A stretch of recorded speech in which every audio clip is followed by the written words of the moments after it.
Hi ಸ್ಪರ್ಧಾರ್ಥಿಗಳೇ, ಹಿಂದಿನ notification ಬಗ್ಗೆ ತಿಳಿದುಕೊಳ್ಳೋಣ ಬನ್ನಿ.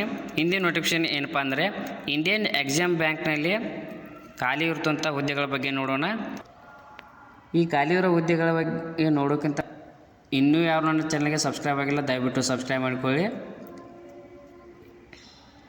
ಈ ಹುದ್ದೆಗಳಿಗೆ ನಾವು ಅಪ್ಲಿಕೇಶನನ್ನು ಆನ್ಲೈನ್ ಮೂಲಕ ಅಪ್ಲಿಕೇಶನ್ ಹಾಕಬೇಕು. ಅದು ಮಾರ್ಚ್ 22, 2025ರಿಂದ ಅಪ್ಲಿಕೇಶನ್ಸ್ ಓಪನ್ ಆಗಿದ್ದು ಕೊನೆಯ ದಿನಕ್ಕೆ ಬಂದುಬಿಟ್ಟು 15 ಏಪ್ರಿಲ್ 2025ರವರೆಗೂ ಅಪ್ಲಿಕೇಶನ್ ಹಾಕೋಕ್ಕೆ ನಿಮಗೆ ಅವಕಾಶ ಇರ್ತದೆ. ಮತ್ತು ರಿಟರ್ನ್ ಎಕ್ಸಾಮ್ ಯಾವಾಗ ಇರ್ತದೆ ಅಂದ್ರೆ ಮೇ 2025ಕ್ಕೆ ನಿಮಗೆ ರಿಟರ್ನ್ ಟೆಸ್ಟ್ ನಡೆಸ್ತಾರೆ. ಹಾಗಾದರೆ ವೇಕೆನ್ಸಿ ಬಗ್ಗೆ ನೋಡೋಣ. ವೇಕೆನ್ಸಿಗೆ ಬೇಕಾದ ವಿದ್ಯಾರ್ಹತೆ, ಕ್ವಾಲಿಫಿಕೇಷನ್, ವಯೋಮಿತಿ ಏನಿರಬೇಕಂತ ನೋಡೋಣ. ನೋಡಿರಿ ಕ್ವಾಲಿಫಿಕೇಷನ್ ಡೀಟೇಲ್ಸ. ಪೋಸ್ಟ್ ನೇಮ್ ಬಂದುಬಿಟ್ಟು ಮ್ಯಾನೇಜ್ಮೆಂಟ್ ಟ್ರೈನಿಯಲ್ಲಿ ಖಾಲಿ ಇರುವಂಥ ಹುದ್ದೆಗಳ ಬಗ್ಗೆ ನೋಡೋಣ. ಮ್ಯಾನೇಜ್ಮೆಂಟ್ ಟ್ರೈನಿ ಇದು ಕ್ಯಾಟಗರಿ ವೈಸ ಎಷ್ಟು ಪೋಸ್ಟ್ ಅದಾವತ್ತು ನೋಡೋಣ. ಈಗ UR ಕ್ಯಾಂಡಿಡೇಟ್ಗೆ 11 ಪೋಸ್ಟ್ ಖಾಲಿದ್ದು, SCಗೆ 3, STಗೆ 1, OBCಗೆ 5 ಮತ್ತು EWSಗೆ 2 ಖಾಲಿದ್ದು. ಟೋಟಲಿ ಮ್ಯಾನೇಜ್ಮೆಂಟ್ ಟ್ರೈನಿ ಹುದ್ದೆಗಳು 22 ವೇಕೆನ್ಸಿಯನ್ನು ಖಾಲಿ. ಇನ್ನು ಎರಡನೇದಾಗಿ deputy manager grade or scale junior management 1 ಒಳಗೆ ಹುದ್ದೆ ಖಾಲಿ ಇರುವ ಹುದ್ದೆಗಳು URಗೆ 4 ಮತ್ತು OBCಗೆ 1, ಟೋಟಲ್ 5 ಪೋಸ್ಟ ಡೆಪ್ಯೂಟಿ ಮ್ಯಾನೇಜರ್ ಖಾಲಿದ. ಮತ್ತು ಚೀಫ್ ಮ್ಯಾನೇಜರ್ ಮೂರನೇದಾಗಿ chief manager grade or scale middle management 3 ಒಳಗೆ ಜನರಲ್ಗೆ ಅಥವಾ URಗೆ ಒಂದೇ ಪೋಸ್ಟ ಖಾಲಿದೆ. ಇಲ್ಲಿ ನೋಡಿರಿ ಪೋಸ್ಟ್ ಎಷ್ಟು ಖಾಲಿ ಇದಾವೆ ಅಂತ. Management trainee or digital technology vacancy 10 post ಖಾಲಿ ಇದಾವೆ. ಮತ್ತು management trainee research and analysis ಒಳಗೆ 5 ಪೋಸ್ಟ್ ಇದಾವೆ. ಮತ್ತು ಮ್ಯಾನೇಜ್ಮೆಂಟ್ ಟ್ರೈನಿ ರಾಜ್ಯಸಭಾ ಒಳಗೆ 2 ಪೋಸ್ಟ್ ಖಾಲಿದ್ದು. Management trainee legal 5 post.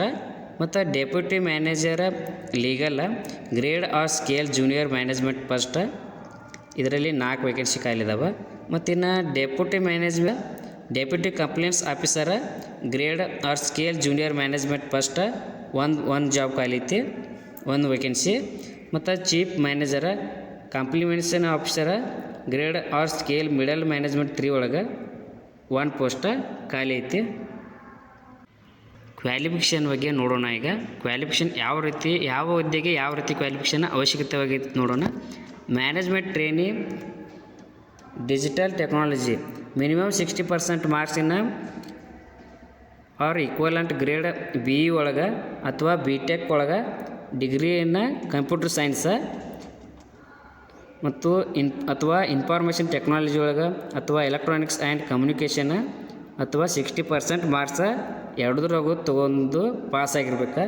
ಇನ್ನು ಎರಡನೇದಾಗಿ management trainee research and analysis ಒಳಗೆ ಪೋಸ್ಟ್ ಗ್ರ್ಯಾಜುಯೇಟ್ ಆಗಿರ್ಬೇಕು. ಎಕನಾಮಿಕ್ಸ್ ಒಳಗೆ ಮಿನಿಮಮ್ 60% ಮಾರ್ಕ್ಸ ತೆಗೆದುಕೊಂಡು ಪಾಸ್ ಆಗಿರ್ಬೇಕು.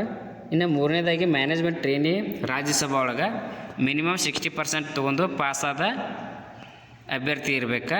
ಮತ್ತು ಮಾಸ್ಟರ್ ಡಿಗ್ರಿ ಟೆಕ್ನಾಲಜಿ ಯೂನಿವರ್ಸಿಟಿ ಒಳಗೆ ಮುಗಿಸಿರ್ಬೇಕು.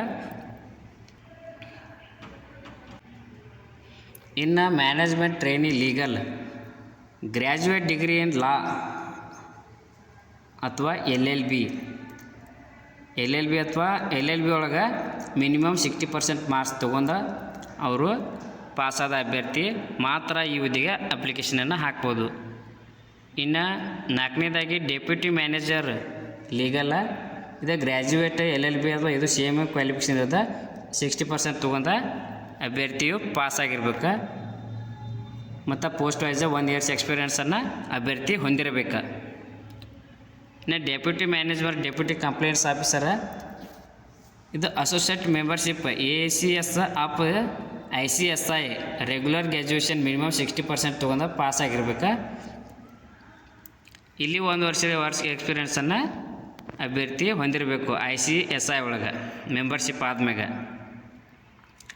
ಇನ್ನು ಚೀಫ್ ಮ್ಯಾನೇಜರ್ ಒಳಗೆ ಅಸೋಸಿಯೇಟ್ ಮೆಂಬರ್ಶಿಪ್ ಒಳಗೆ ACS ಒಳಗೆ 60% ತೊಗೊಂಡು ಪಾಸ್ ಆಗಿರಬೇಕು. ಇದರಲ್ಲಿ 10 ವರ್ಷಗಳ ಕಾಲ ವರ್ಕ್ ಎಕ್ಸ್ಪೀರಿಯನ್ಸನ್ನು ಹೊಂದಿರಬೇಕು ಮಿನಿಮಮ್. ಇನ್ನು ಏಜ್ ಲಿಮಿಟ್ ಬಗ್ಗೆ ನೋಡೋಣ. ಏಜ್ ಲಿಮಿಟ್ ನೋಡಿರಿ, ಕ್ಯಾಟಗರಿ ವೈಸ ಮತ್ತು ಪೋಸ್ಟ್ ವೈಸ. ಪೋಸ್ಟ್ ಮ್ಯಾನೇಜ್ಮೆಂಟ್ ಟ್ರೈನಿಗೆ SC STಗೆ 33 ವರ್ಷ ಏಜ್ ಲಿಮಿಟ್ ಇರ್ತದೆ, ಮತ್ತು OBCಗೆ 31 ವರ್ಷ, ಮತ್ತು EWS ಅಥವಾ ಜನರಲ್ಗೆ 28 ವರ್ಷಗಳ ಕಾಲ ಇರ್ತದೆ, ಮತ್ತು ಡೆಪ್ಯೂಟಿ ಮ್ಯಾನೇಜರ್ಗೆ SC ST ಯಾವುದೇ ಇಲ್ಲ. ಇನ್ನು OBCಗೆ 33 ವರ್ಷ ಕಾಲ ಅವಕಾಶ ಇದೆ, ಮತ್ತು URಗೆ 30 ವರ್ಷದವರೆಗೂ ಅವಕಾಶ ಇರ್ತದೆ, ಮತ್ತು ಚೀಫ್ ಮ್ಯಾನೇಜರ್ಗೆ 40 ವರ್ಷಗಳ, ಜನರಲ್ ಕ್ಯಾಂಡಿಡೇಟ್ಗೆ 40 ವರ್ಷಗಳವರೆಗೂ ಅಪ್ಲಿಕೇಶನನ್ನು ಹಾಕ್ಬೋದು. ಇನ್ನು ಸ್ಯಾಲ್ರಿ ಎಷ್ಟು ಸಿಗತ್ತ ನೋಡೋಣ. ಸ್ಯಾಲ್ರಿ ಬಗ್ಗೆ ನೋಡೋದಾದ್ರೆ 48,480ರಿಂದ ಡೆಪ್ಯೂಟಿ ಮ್ಯಾನೇಜರಿಗೆ ಫಸ್ಟ್ಗೆ 48,480ರಿಂದ 85,920ವರೆಗೂ ಸ್ಯಾಲ್ರಿ ಸಿಗತ್ತೆ. ಮತ್ತು ಎರಡನೇದಾಗಿ ಚೀಫ್ ಮ್ಯಾನೇಜರ್ 3 ಒಳಗೆ 85,920ರಿಂದ 1,05,280 ರೂಪಾಯಿವರೆಗೂ ಸ್ಯಾಲ್ರಿನ ಈ ಪೋಸ್ಟಲ್ಲಿ ಸಿಗ್ತದೆ, ಪರ್ ಮಂತ್ ಆಗಿರ್ತದೆ ಅದು. ಇನ್ನು ನಿಮಗೆ ಎಕ್ಸಾಮ್ ಇರ್ತಾರೆ, ರಿಟರ್ನ್ ಎಕ್ಸಾಮ್ದಾಗ ಯಾವ ರೀತಿ ಕ್ವಶನ್ಸ್ ಇರ್ತವೆ ಮತ್ತು ಎಷ್ಟು ಮಾರ್ಕ್ಸ್ ಇರ್ತವೆ ಮತ್ತು ಟೈಮ್ ಬಗ್ಗೆ ನೋಡೋಣ. ನೋಡಿರಿ, ಟೆಸ್ಟ್ ನೋಡಿರಿ, ಪ್ರೊಫೆಷ್ನಲ್ ನಾಲೆಜ್ಡ ಸಬ್ಜೆಕ್ಟಿವ್ ಪಾರ್ಟ್ 1 ಪಾರ್ಟ್ 2 ಅಂತ 2 ವಿಭಾಗ ಮಾಡ್ಕೋತಾರೆ. 1ನೇ ಭಾಗದಾಗ ಕ್ವಶನ್ಸ್ 1 ಕಂಪಲ್ಸರಿ ಕ್ವಶನ್ಸ್ ಇರ್ತವೆ, ಅವು 40 ಮಾರ್ಕ್ಸಿಗೆ ಇರ್ತದೆ. ಮತ್ತು 2ನೇ ಪಾಠದಾಗ 6ರಿಂದ 8 ಕ್ವಶನ್ಸನ್ನು ನೀವು ಅಟೆಂಪ್ಟ್ ಮಾಡಬೇಕು, ಅದು 60 ಮಾರ್ಕ್ಸಿಗೆ ಇರ್ತದೆ.